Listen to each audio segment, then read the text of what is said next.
Assalamualaikum warahmatullahi wabarakatuh. Minggu ini kita masuk ke dalam pertemuan 2. Untuk pembahasan kali ini adalah mengenai keamanan sistem informasi dan komponen dasar keamanan dan penjamin.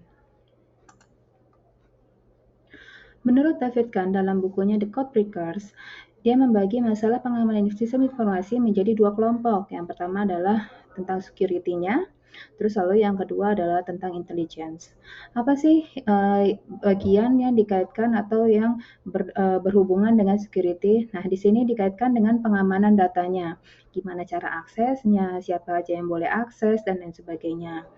Terus lalu yang kedua, kelompok intelligence. Nah, di sini dikaitkan dengan pencarian. Pencarian di sini bukan pencarian data yang dilakukan oleh user, tetapi pencarian data yang dilakukan oleh hacker untuk melakukan pencurian data atau penyadapan data. Pengamanan data dapat dilakukan dengan 2 cara, yaitu stenografi dan kriptografi. Ini yang akan kita bahas. Nah, menurut G. Simpson, keamanan informasi adalah bagaimana kita dapat mencegah penipuan atau cheating, atau paling tidak mendeteksi adanya penipuan di sebuah sistem yang berbasis informasi, di mana informasinya sendiri tidak memiliki arti fisik, ya. Jadi tidak dalam bentuk yang lainnya, tetapi di sini adalah data-data yang sudah diolah. Selain itu, keamanan sistem informasi bisa diartikan sebagai kebijakan, prosedur, dan pengukuran teknis yang digunakan untuk mencegah akses yang tidak sah, ya. Di sini yang tidak sah berarti yang tidak diizinkan atau tidak diperbolehkan, perubahan program, pencurian, atau kerusakan fisik terhadap sistem informasi itu sendiri. Sistem pengamanan terhadap teknologi informasi dapat ditingkatkan dengan menggunakan teknik-teknik dan peralatan-peralatan untuk mengamankan perangkat keras dan lunak komputer, ya, hardware dan software ya di sini, jaringan komunikasi seperti IP-nya dan lain sebagainya sampai dengan ke data. Ya, jadi sudah jelas. Di sini kalau kita berbicara tentang keamanan informasi ini adalah menghindari si informasi tersebut ya dari akses orang-orang yang tidak diperkenankan atau tidak diizinkan atau tidak berhak untuk mengakses ya. Pengamanan di sini bukan hanya informasinya saja, tetapi bisa pengamanan dalam bentuk dari sisi hardware, softwarenya, terus jaringan komunikasinya ya, IP address-nya sampai dengan data-datanya gitu yang sehingga data tersebut nanti bisa berubah menjadi sebuah informasi untuk pihak-pihak tertentu ya yang memang di sini membutuhkan data tersebut. Alasan kenapa sistem informasi itu ada, yaitu seringkali sulit untuk membujuk manajemen perusahaan atau pemilik sistem informasi untuk melakukan investasi di bidang keamanan. Pada tahun 1997, majalah Information Week melakukan survei terhadap 1.271 sistem atau network manager di Amerika Serikat. Tapi yang didapat adalah hanya 22% yang menganggap keamanan sistem informasi sebagai komponen yang sangat penting atau extremely important. Mereka lebih mementingkan reducing cost, yaitu pengurangan biaya ya atau pemangkasan biaya dan improving competitive dan peningkatan nilai kompetitifnya dibandingkan keamanannya dari si barang atau jasa yang mereka berikan. Meskipun ya pada dasarnya perbaikan sistem informasi setelah dirusak justru dapat menelan biaya yang lebih banyak. Jadi di sini setelah survei itu dilakukan kepada 1.271 perusahaan ya, ternyata di sini yang telah menerapkan keamanan sistem informasi itu hanya 22-nya saja. Ya, jadi sisanya itu yang sekitar 88%-nya di sini lebih menganggap atau mementingkan reducing cost-nya, ya pemangkasan biaya. Kalau kita menerapkan sebuah keamanan sistem informasi kan perlu ada alat-alat yang harus diadakan. Ada tenaga-tenaga ahli yang harus dipekerjakan. Itu seperti itu untuk melakukan pengamanan sistem.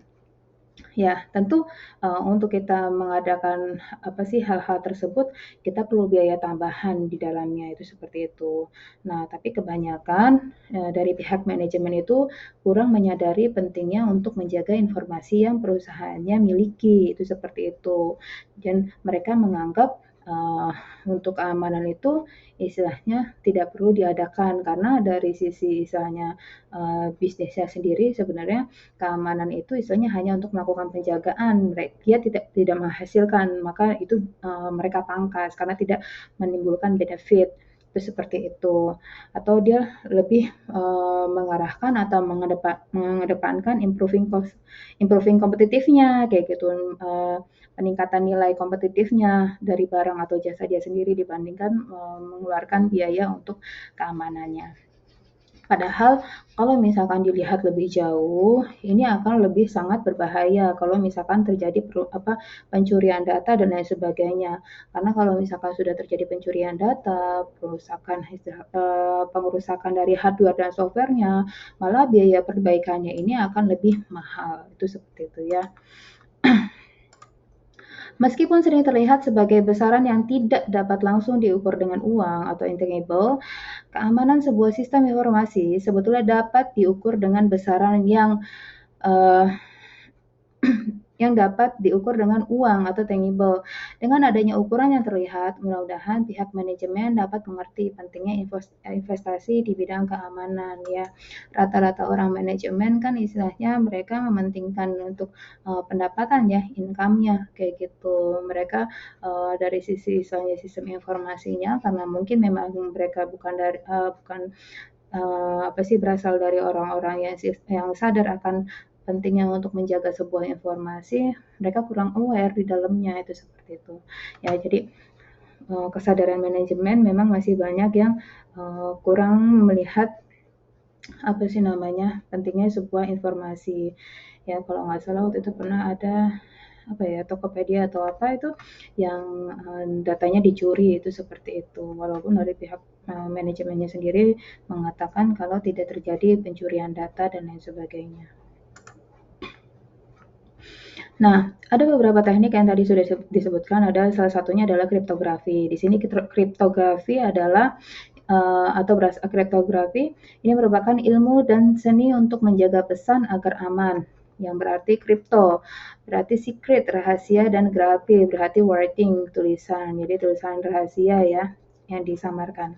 Nah, para pelaku atau praktisi kriptografi disebut dengan cryptographers ya. Sebuah algoritma kriptografik atau cryptographic algorithm disebut chipper. Jadi kalau misalnya uh, apa sih algoritmanya itu sendiri, tulisannya ya hasil dari kriptografinya itu kita namakan atau kita sebut sebagai chipper. Merupakan persamaan matematik yang digunakan untuk proses enkripsi dan deskripsi ya. Jadi proses enkripsi dan deskripsi ini kita katakan sebagai chipper. Biasanya kedua persamaan matematik untuk enkripsi dan deskripsi tersebut memiliki hubungan yang matematis yang cukup erat. Cryptanalysis adalah seni dan ilmu untuk memecahkan ciphertext ya tanpa bantuan kunci. Cryptanalyst adalah pelaku atau praktisi atau orang yang menjalankan cryptanalysis ya. Jadi orang yang melakukan cryptanalysis ya, misalnya kamu nih melakukan cryptanalysis berarti kamu disebut sebagai cryptanalyst ya. Nah, kriptografi. Pengamanan dengan menggunakan kriptografi membuat pesan nampak. Hanya bentuknya yang sulit dikenali karena seperti diacak-acak. Pada kriptografi, pengamanan dilakukan dengan dua cara, yaitu transposisi dan substitusi. Ini nanti akan kita bahas. Ya. Yang pertama, pada penggunaan transposisi, posisi dari huruf yang diubah-ubah. Jadi pengurufannya, urutannya itu kita ubah-ubah. Itu dinamakan transposisi, ya kita ganti. Lalu yang kedua, kalau penggunaan substitusi, huruf atau katanya digantikan dengan huruf atau simbol lain, itu seperti itu.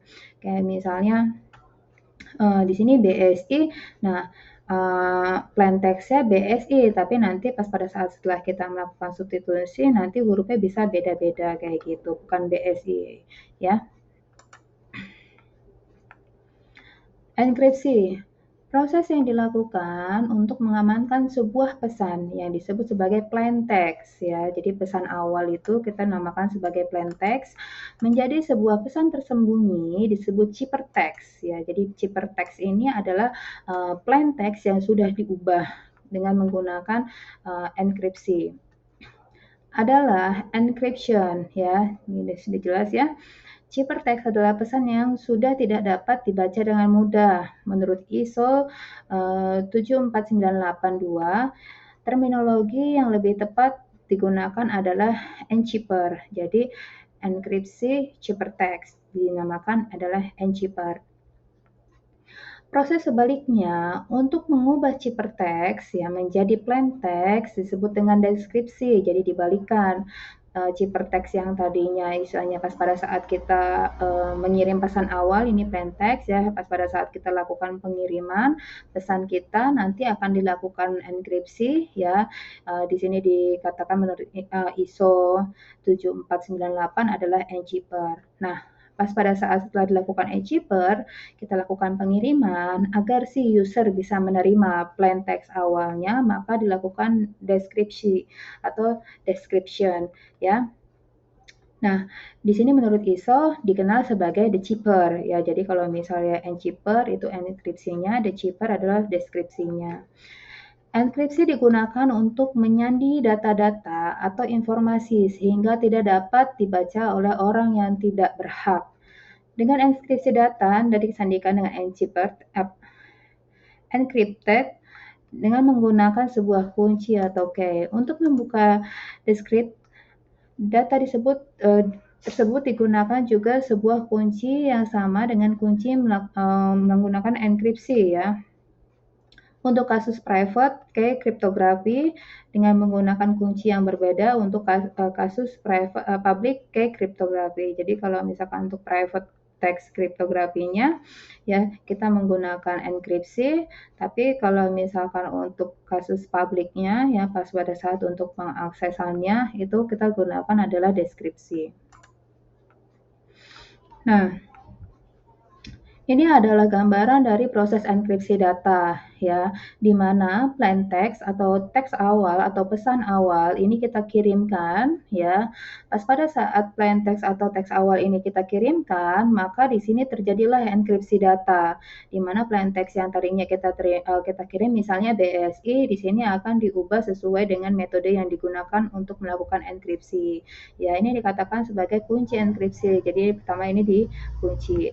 Sehingga plain text awal setelah dilakukan enkripsi dia menjadi ciphertext ya. Jadi plain text ya sudah dilakukan enkripsi. Nah, pas pada saat data tersebut sudah berupa ciphertext, ini nanti akan dikirim ke si penerima. Sebelum diterima ke si penerima dalam bentuk plain text lagi ya sesuai dengan teks awalnya, maka di sini dilakukan pembukaan data dengan melakukan deskripsi. Di sini adalah kunci deskripsinya ya.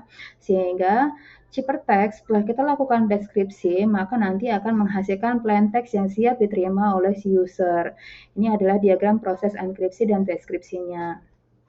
Nah, ini dilakukan sehingga pas pada saat ada seseorang yang ingin mengambil data ya secara tidak legal atau ilegal di sini ya dilakukan hacking data, ini akan terjadi di sini ya posisi tengah ini ya karena kan dia tidak apa sih namanya harusnya itu kan dia tidak wajar ya istilahnya melakukan pencurian data. Dengan dilakukannya enkripsi ya maka pas pada saat dia mencuri data atau mengambil data, yang dia dapatkan adalah ciphertext-nya ini, ya data yang sudah dienkripsi. Ya, jadi sehingga plain text itu masih aman, itu seperti itu. Nah, secara matematis, proses atau fungsi enkripsi digolongkan dengan E dapat dituliskan sebagai E enkripsi dalam kurung M. M ini adalah message, ya pesannya. Jadi pesannya ini dienkripsi, nanti akan menghasilkan C. C itu adalah ciphertext. Itu seperti itu. Jadi enkripsi message itu sama dengan ciphertext. Nah, Sedangkan untuk deskripsinya adalah deskripsi ciphertext ya. D adalah deskripsi ya, C adalah ciphertext tadi. Deskripsi ciphertext nanti akan menghasilkan message dikembalikan ya. Jadi deskripsi ciphertext ini, jadi ciphertext ini kita deskripsikan, nanti dia akan menghasilkan plain text. Sedangkan saat kita melakukan enkripsi plain text nanti akan menghasilkan ciphertext, itu seperti itu. Kriptografi simetris. Kunci yang sama untuk enkripsi dan deskripsi. Problemnya yang muncul kalau kita menggunakan kriptografi simetris adalah bagaimana mendistribusikan kunci secara rahasia, ya. Terus lalu yang kedua adalah untuk n orang pemakai, jadi n orang itu lebih dari satu pemakai ya, diperlukan rumus n dalam kurung n-1 dibagi 2 kunci ya. Nah, ini dianggap tidak praktis untuk pemakai dalam jumlah banyak. Nah, di sini dapat kita lihat di sini ya. Ini pengirim ya. Dia mengirimkan data asli. Nah, data aslinya di sini dienkripsi, dikunci enkripsi ya. Nah, sehingga data aslinya ini dia berubah menjadi ciphertext. Nah, ciphertext-nya ini ya data asli yang sudah terkunci ini dikirim ya. Terus lalu ciphertext-nya ini dilakukan deskripsi data ya, sehingga nanti akan menghasilkan data asli yang akan diterima kepada si penerima. Nah, sedangkan untuk yang kriptografi asimetris ya, di sini kunci enkripsi tidak sama dengan kunci deskripsi. Kedua kunci dibuat oleh penerima data. Enkripsi kunci public dan deskripsi kunci private. Nah, di sini kalau misalnya kita menggunakan kriptografi asimetris, ada kunci public, ada kunci private. Nah, di sini pengirim dia mengirimkan data asli ini dienkripsi dengan kunci publiknya. Itu seperti apa? Nah, ini nanti akan menghasilkan ciphertext ya, data yang sudah terkuncinya, nanti ini dikirim akan menghasilkan ciphertext yang nantinya akan dideskripsi. Nah, dibuka dengan kunci private-nya. Kunci private dari siapa? Dari si penerimanya, sehingga akan menghasilkan data asli yang akan diterima oleh si penerima. Nah, ini perbedaannya dari sini. Kalau sebelumnya itu dia menggunakan enkripsi data yang sangat sederhana, ya. Nah, di sini nanti akan menimbulkan bagaimana mendistribusi kunci secara rahasia, karena istilahnya kunci ini dianggap jadi sifatnya itu seperti global, siapa aja bisa mengakses selama dia memiliki kunci itu sendiri. Nah, sedangkan kalau untuk yang kunci asimetris, dia ada proses enkripsi, deskripsi, kunci public dan kunci private-nya. Pas pada saat si pengirim mengirim data, maka dia akan dikunci atau dienkripsi dengan menggunakan kunci public. Tapi pas pada saat si penerima menerima data, maka dia akan dideskripsi dengan kunci private-nya. Yang ketiga adalah kriptografi hybrid, menggabungkan antara kriptografi simetris dan asimetris. Kelebihannya di sini adalah kedua metode, jadi kedua metode tersebut dijalankan. Pas pada saat mengirim data asli, ya, maka data asli itu akan dilakukan enkripsi, kunci sesinya. Setelah dilakukan enkripsi, ya, maka kunci ini sendiri dienkripsi kembali dengan menggunakan kunci publik, sehingga pada saat pengiriman untuk data asli nanti akan berubah menjadi ciphertext ya. Jadi data aslinya sudah dikunci. Nah, untuk pengenkripsiannya sendiri karena dia dilakukan enkripsi, maka nanti kuncinya terenkripsi. Jadi 2 kali pengenkripsian ya, ini hybrid. Nah, sama setelah itu ciphertext-nya dikirim. Nah, ini nanti dikirim dalam bentuk yang sudah terkunci ya, dua-duanya, baik itu ciphertext maupun yang kunci sesinya. Terus lalu nanti pas pada saat dia dikirim, dia dilakukan deskripsi data ya. Di sini dilakukan deskripsi data. Di sini juga untuk kuncinya dilakukan deskripsi data, sehingga nanti data aslinya ini di deskripsi data di kunci sesi terakhir. Jadi setelah ini di deskripsi data dengan kunci public, kebukalah menjadi data kunci sesi awal ya. Data kunci sesi awal ini nanti akan melakukan deskripsi terhadap ciphertext yang terakhir ya, sehingga data baru diterima. Ini yang hybrid. Jadi melakukan pengenkripsian 2 kali, yaitu yang pertama terhadap plain text-nya atau data aslinya, lalu yang kedua terhadap si kunci sesinya. Itu seperti itu.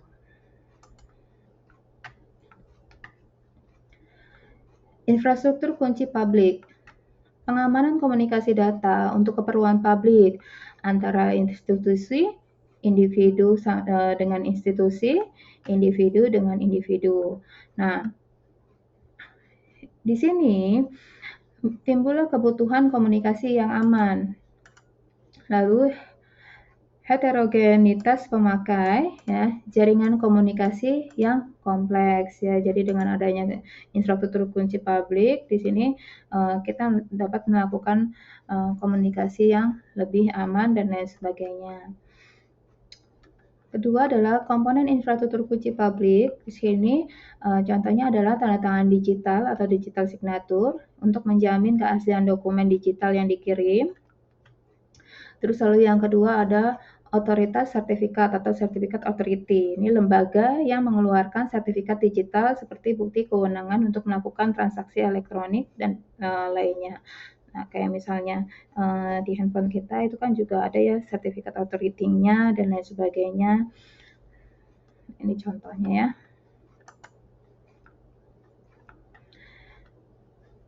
Mengapa diperlukan infrastruktur kunci publik? Nah, ini kasus yang pernah terjadi adalah kasus Klik BCA pada bulan Juni 2001. Di sini ada orang yang meniru persis situs net banking Bank BCA dengan URL yang mirip. Contohnya adalah www.kilkbca.com. Jadi harusnya klik KLIK, ini dia kilk, jadi typo ya, bca.com. Atau www, di sini tidak ada dotnya, klik bca.com. Jadi seharusnya benar, tapi karena di sini typo tidak ada titiknya, jadi ke URL yang salah.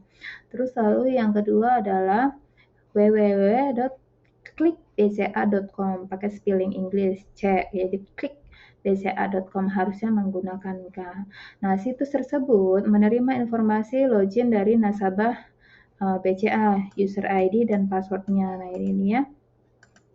Jadi pas pada saat kita mungkin mengakses ke salah satu situs ini, pas pada saat kita akses, istilahnya kok nggak bisa ya kayak gitu. Nah, atau mungkin misalkan udah masuk dan lain sebagainya. Nah, di sini kerekam nih ya login kita, user ID kita dan password kita kerekam sama dia. Nah, maka nanti dia bisa mengakses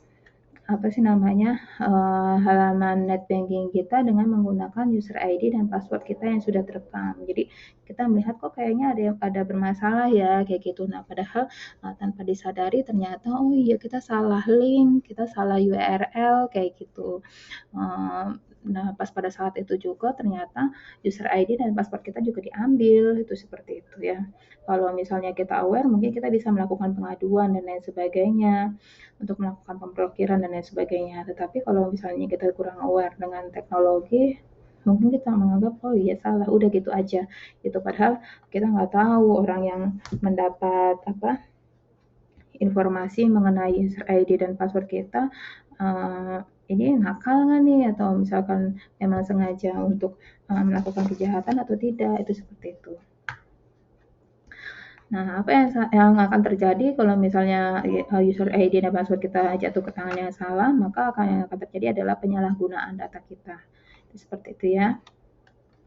Terus semakin banyaknya transaksi elektronik yang memerlukan legalitas secara elektronik, juga dokumen kontrak perjanjian jual beli. Nah, ini ya. Ini yang menyebabkan banyak sekali ancaman untuk informasi. Nah, algoritma kriptografi klasik dibagi menjadi dua. Yang pertama adalah chipper substitusi atau substitution chipper, lalu yang kedua adalah chipper transposisi atau transposition chipper. Chipper substitusi atau substitution chipper ini adalah algoritma kriptografi yang mula-mula digunakan oleh Kaisar Romawi Julius Caesar, sehingga dinamakan juga sebagai Caesar chipper. ya untuk menyandikan pesan yang ia kirim kepada para gubernurnya. Jadi ini diawali dengan dari Kaisar Romawi ya, Julius Caesar ya. Caranya adalah dengan mengganti, menyulin atau mensubstitusi ya setiap karakter dengan karakter lain dalam susunan abjad alfabetnya. Jadi dia acak ya, diganti alfabetnya. Misalnya untuk huruf substitusi dengan huruf ketiga berikutnya dari susunan abjad. Dalam hal ini kuncinya adalah jumlah pergeseran huruf yaitu 3 ya. Huruf ke sama dengan 3. Jadi kalau misalkan kita lihat contohnya di sini itu abjadnya kan harusnya A, B, C, D, bla bla bla bla bla sampai Z. Nah, di sini kita geser 3 huruf ya, A, B, C. Jadi sehingga A, B, C ini kita posisikan ke huruf pas pada saat kita lakukan ciphertext, dia berada di posisi akhir karena tadi dikatakan di sini adalah yaitu K sama dengan 3. Jadi kita ambil K sama dengan 3-nya kita geser. Nah, ini. 1, 2, 3 huruf di plain text-nya ini kita geser ke belakang ya. Jadi abjadnya harus A, B, C, D, dan lain sebagainya. Nah, karena 3 huruf ini dipindahkan ke belakang, jadi dimulai dari huruf keempat, yaitu D, E, F, dan lain sebagainya. Nah, ini adalah huruf yang nanti kita gunakan untuk melakukan ciphertext ya, atau cipher. Contoh pesannya di sini adalah awas asterik dan temannya obelix. Disamarkan enkripsi menjadi, nah ini pesan plain text-nya nih. Ya, plain text yang akan kita kirim. Itu seperti itu. Nah, kita lakukan enkripsi atau cipher ya atau encipher ya. Nah, encipher yang digunakan karena kita menggunakan tabel substitusi dengan menggeser 3 huruf ke belakang, maka nanti dia akan diubah menjadi teks ini ya. Awas, A itu berarti di sini yang awalnya A itu berarti D, berarti di sini kita ubah menjadi D. A, W menjadi Z ya, Z di sini. A lagi D ya. Terus S di sini menjadi dari V ya. Lalu awasi I-nya ini berarti I menjadi M, L ya, ini kan lagi geser ya. I menjadi L. 1, 2, 9, 1, 2, 3, 4, 5, 6, 7, 8, 9. Oh iya benar. Ya, IL ya di sini ya. IL berarti tadinya awal pesan adalah awasi. Di sini karena kita lakukan enkripsi dengan menggunakan tabel substitusi K sama dengan 3, maka menjadi DZD VL. Jadi kalau misalnya kita tahu apa tuh DZVL gitu, oh ternyata pesan ini adalah sudah dienkripsi ya. Nah, di sini penerima pesan mendeskripsi ciphertext dengan menggunakan tabel substitusi sehingga ciphertext DVL ya, ini yang pesan ciphertext-nya ini ya. Ini dapat dikembalikan menjadi plain text semula. Oh, berarti kita bacanya dibalik. Ini kalimat untuk melakukan ciphertext-nya. DZT, D berarti A, Z berarti W, terus D lagi menjadi A, terus lalu V ini S, lalu L adalah I, berarti awasi, ya, asterik dan temannya obelix. Ya, itu seperti itu. Nah, ini adalah tabel substitusi.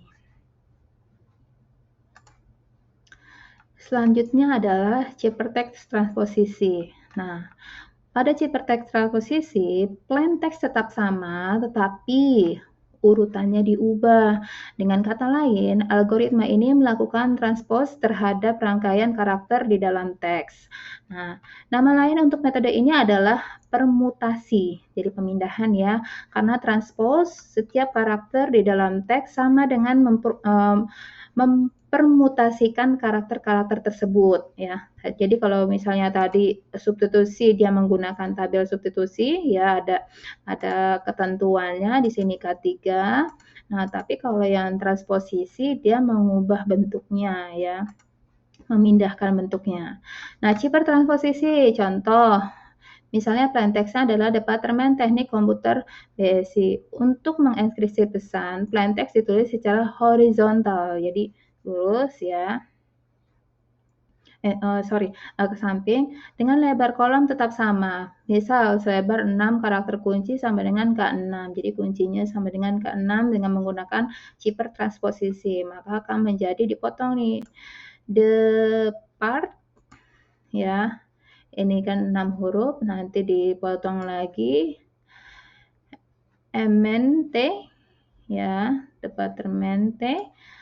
Terus selanjutnya 6 gitu sampai dengan sisanya. Itu seperti itu ya. Jadi misalnya dibagi menjadi beberapa bagian sesuai dengan ketentuannya. Di sini G-nya adalah sama dengan 6. Maka ciperteksnya dibaca secara vertikal menjadi dek MBM P dan sebagainya ya. Nah, ini dibaca bawahnya gini. Dek MPM B ya. EMNPS kayak gitu. P dan seterusnya sampai dengan huruf terakhir karena ini udah huruf ketiga ya. Berarti ada yang terakhir adalah teor. Nah, ini ya, teor. Ini dikatakan ciper transposisi. Jadi setelah hurufnya dikolomkan menjadi 6666, selanjutnya dibaca secara vertikalnya menjadi ini vertikal ya. Next adalah ciper transposisi. Untuk mendeskripsikan pesan, kita membagi panjang ciperteks dengan kunci untuk mendeskripsi pesan. Kita membagi panjang ciperteks dengan kunci pada contoh ini adalah membagi 30 dengan 6 untuk mendapatkan 5. Nah, algoritma deskripsi identik dengan algoritma enkripsi. Jadi, contoh untuk ini kita menulis ciperteks dalam baris lebar 5 karakter. Jadi dia melakukan pembagian ya. Pembagian jumlah karakternya dibagi sehingga nanti dia bisa mendapatkan maksimalnya itu adalah 5. Itu berapa ya? Ternyata di sini adalah 6. Jadi dia dibagi menjadi 6. 1 2 3 4 5 6. Nah, ini seperti ini. Nah, perbedaannya dengan yang sebelumnya, kalau sebelumnya tadi dibaca secara horizontal terlebih dahulu. Nah, kalau ini tidak. Ini adalah dia itu kalau tadi kan aturannya kan ke sini ya, ke sini kita bagi menjadi 6, K sama dengan 6, itu seperti itu. Nah, kalau di sini dia mau bagi menjadi 6 baris, kayak gitu, sudah ditentukan 6 baris. Nah, pembacaannya ini dia ke bawah sebenarnya kayak gitu, karena dia sudah ditentukan dia ingin membuat 6 baris ya, dengan 6 untuk mendapatkan 5 ya. Maka di sini dia turun ke bawahnya adalah sebanyak 6 baris. Jadi departemen kayak gitu. Terus teknik gitu ya. Komputer BSI. Jadi dia urutannya adalah ke bawah seperti ini bacanya. Nah, dengan membaca setiap kolom kita memperoleh pesan semula yaitu Departemen Teknik Komputer BSI ya. Jadi kalau ini sekali melakukan perubahan data ya. Kalau tadi kan ini kita potong dulu secara horizontal dengan K-nya adalah 6 ya. Terus lalu kita baca secara vertikal. Nah, kalau yang kedua ini kita langsung menyusun secara vertikal, itu seperti itu.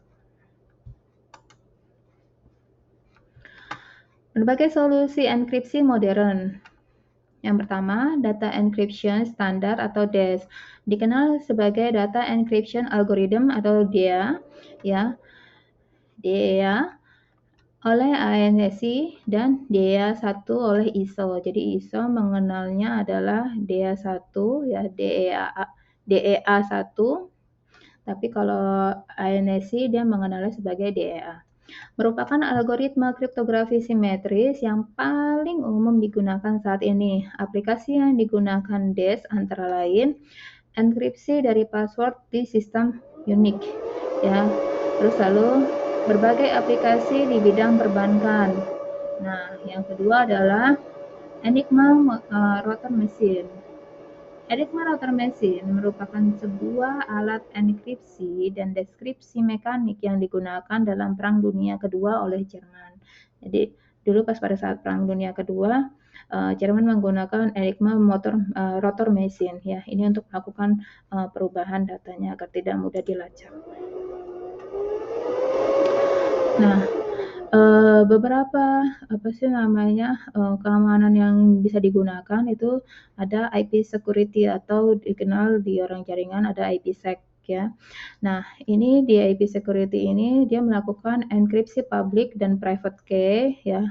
Ini dirancang oleh Cisco System, digunakan untuk virtual private network dan remote network access ya. Jadi kalau misalkan kamu anak teknik informasi ya, belajar jaringan itu kalau tidak salah kan kamu juga diajari cara menggunakan Cisco ya.